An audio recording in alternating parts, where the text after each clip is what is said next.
You brazenly and shamelessly claim there's no money. In the same breath, you offer the US president to use German taxpayers' money to buy American weapons for Ukraine.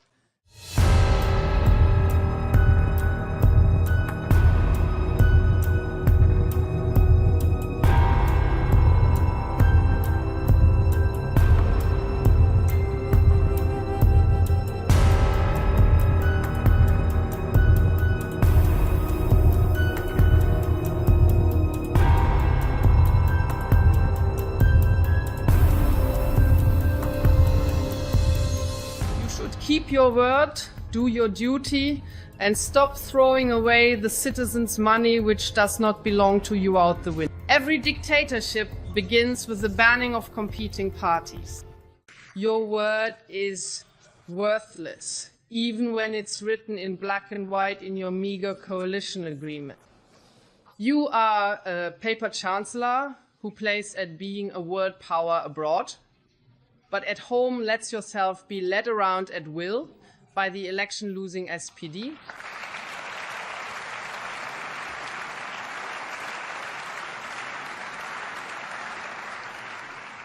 When push comes to shove, you brazenly and shamelessly claim there's no money.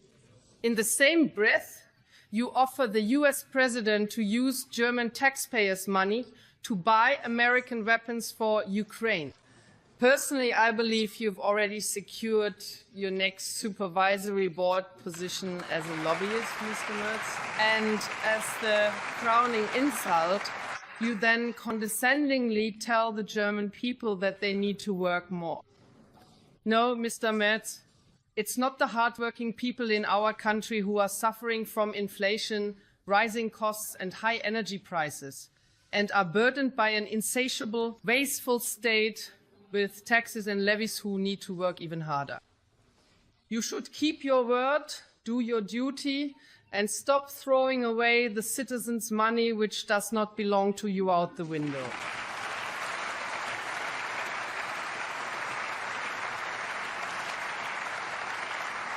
But as it stands, your chancellorship will go down in German history as the greatest electoral fraud. You need this monstrous mountain of debt because you lack the courage to make any cuts to migration costs, planned economy transformation, climate protection mania, and other leftist and green ideologies. You can't do it, and you don't want to either, because with your firewall dogma, you've chained yourselves to a coalition partner who wouldn't even dream of seriously tackling this challenge. A question to the colleagues from the Union: did you actually campaign last winter for a government that would sit here and, as a governing party, fulfill every wish of the leftist sectarians of the worn-out SPD?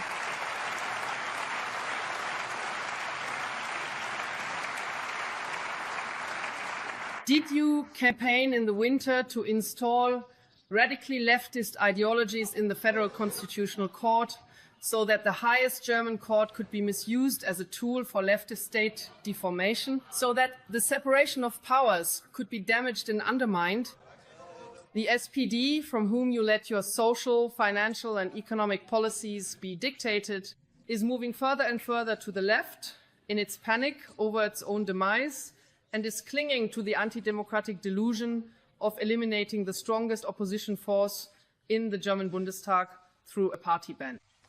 Eliminate us, eliminate me, eliminate my colleagues over there. This is the language used by your candidate for the highest court, Frauke Brosius-Gersdorf, who merely regrets that our 10 million voters cannot be eliminated. Ladies and gentlemen, this kind of language reminds me of very dark times.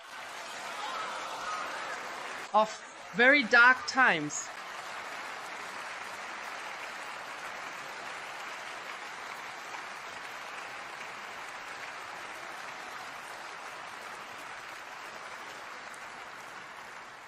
And it is precisely the Social Democrats who should know this from their own party history.